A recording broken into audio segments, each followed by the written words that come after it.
Welcome to the brand spanking new frontier plane of Thunder Junction, where you can be the bad guy, plot daring heists, and ride off into the sunset. The omen paths are open, and everyone's blown into town to seek their fortune as an outlaw. Oko, the baddest outlaw of them all, is getting together a posse of the multiverse's most wanted to pull off a heist of epic scale. But friend, this plane ain't big enough for all of us. Outlaws of Thunder Junction. Rules, keywords, and mechanics. My name is Jared, I'm a level 1 judge, and this is MTG. You can't make a fortune without breaking a few rules. At least, that's what an outlaw would say. The term outlaw refers to an object that has the assassin, mercenary, pirate, rogue, and/or warlock creature types. Some cards refer to outlaws that a player controls. Only outlaw permanents are considered for these effects, unless otherwise specified. For a card to be an outlaw, it doesn't matter if it has more than one of those creature types. As long as it has at least one, it's an outlaw. But outlaw is not a creature type. If an effect asks you to choose a creature type, you can't choose outlaw. If an ability refers to an outlaw or whether a player controls an outlaw, it's referring only to permanents with one or more of the creature types specified. Notably, it's not referring to any spell or card not in the battlefield. However, some abilities may refer to an outlaw spell, or an outlaw card, in a zone other than the battlefield. Those abilities refer to spells and cards with one or more of the specified creature types. What goes great with outlaws? Crime, of course. Whether it's a simple robbery or an elaborate heist, a haul's a haul at the end of the day. Some cards refer to committing a crime. A player commits a crime as that player casts a spell, activates an ability, or puts a triggered ability on the stack, and that spell or ability targets at least one opponent, at least one permanent, spell, or ability an opponent controls, and/or at least one card in an opponent's graveyard. The spell or ability that constituted a crime doesn't have to have resolved yet, or at all. As soon as you're finished casting the spell, activating the ability, or putting the triggered ability on the stack, you've committed a crime. For example, an ability that triggers whenever you cast a spell that targets an opponent will trigger at the same time as an ability that triggers whenever you commit a crime. Those abilities can be put in the stack in either order if you control both of them, and they'll both resolve before the spell that caused them to trigger. A player can commit only one crime per spell or ability they control. Targeting multiple opponents, permanents, spells, abilities, and/or cards with the same spell or ability doesn't constitute committing multiple crimes. Changing the target or targets of a spell or ability won't affect whether the controller of that spell or ability has committed a crime. Only the initial targets chosen for that spell or ability are used to determine whether its controller committed a crime. If you're getting ready to pull off a heist, you'll need to concoct a plot. Plot is a keyword ability that functions while the card with plot is in the player's hand.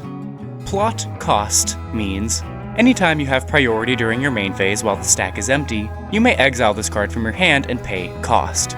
It becomes a plotted card. Exiling a card using its plot ability is a special action, which doesn't use the stack. See Rule 116, Special Actions. In addition to the plot special action, some spells and abilities cause a card in exile to become plotted. A plotted card's owner may cast it from exile without paying its mana cost during their main phase while the stack is empty during any turn after the turn in which it became plotted.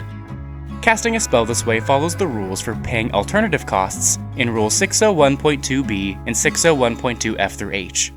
A plotted card may be cast this way even if it doesn't have the plot ability while in exile. If an effect refers to plotting a card, it means performing the special action associated with the plot ability. An effect may allow the plot ability of a card to function in a zone other than the player's hand. In that case, the card is exiled from the zone it is in as the action is taken, rather than from its owner's hand. Since exiling a card using its plot ability is a special action, once you announce you're taking that action, no other players can respond by trying to remove that card from your hand. If you're casting a plotted card from exile without paying its mana cost, you can't choose to cast it for any other alternative costs. You can, however, pay additional costs, such as kicker costs. If the plotted card has any mandatory additional costs, those must still be paid to cast the spell. If a plotted card has X in its mana cost, you must choose 0 as that value of X when casting it without paying its mana cost. The best way to get around on Thunder Junction is astride a trusty steed. Some creatures in the Outlaws of Thunder Junction set have the new mount creature type and the saddle ability. Saddle is an activated ability.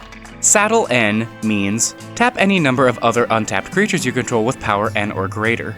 This permanent becomes saddled until end of turn. Activate only as a sorcery. Saddled is a designation that has no rules meaning other than to act as a marker that spells and abilities can identify. Only permanents can or become saddled. Once a permanent has become saddled, it stays saddled until the end of the turn, or it leaves the battlefield. Being saddled is not part of the permanent's copyable values. A creature saddles a permanent as it's tapped to pay the cost to activate a permanent saddle ability. The term saddled isn't an ability that a creature has, it's just something true about that creature. Creatures with saddle can attack or block as normal even if they aren't saddled, and you may activate a permanent saddle ability even if that permanent is already saddled. An ability that triggers when a creature attacks while saddled will trigger only if that creature was saddled when it was declared as an attacker. Now once you assembled your crew and put together a plan, the last step is to get things done. Don't give anyone time to dissect your plan. Get everything done in a spree. Spree is a static ability found on some modal spells, see Rule 700.2, that applies while the spell is on the stack. Spree means choose one or more modes. As an additional cost to cast this spell, pay the costs associated with those modes. Cards with the Spree ability have a plus sign icon in the upper right corner of the card. This symbol is a visual reminder that this card requires an additional cost to be cast. This icon has no rules meaning. Some modal spells use plus signs rather than bullet points, with each plus sign followed by a cost. This indicates that each mode has an additional cost that must be paid as the spell is cast if that mode is chosen.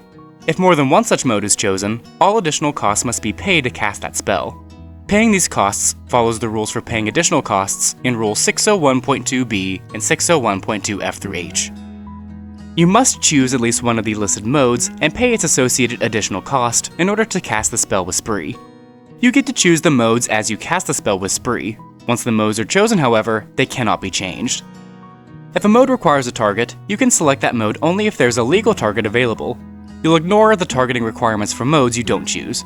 But no matter which modes you choose, you'll always follow the instructions in the order they are written, and you can't choose the same mode more than once. The mana value of a spell with Spree is determined by its mana cost in the upper right corner of the card. It doesn't matter which modes you choose or which additional costs you pay, including any additional costs imposed by other effects.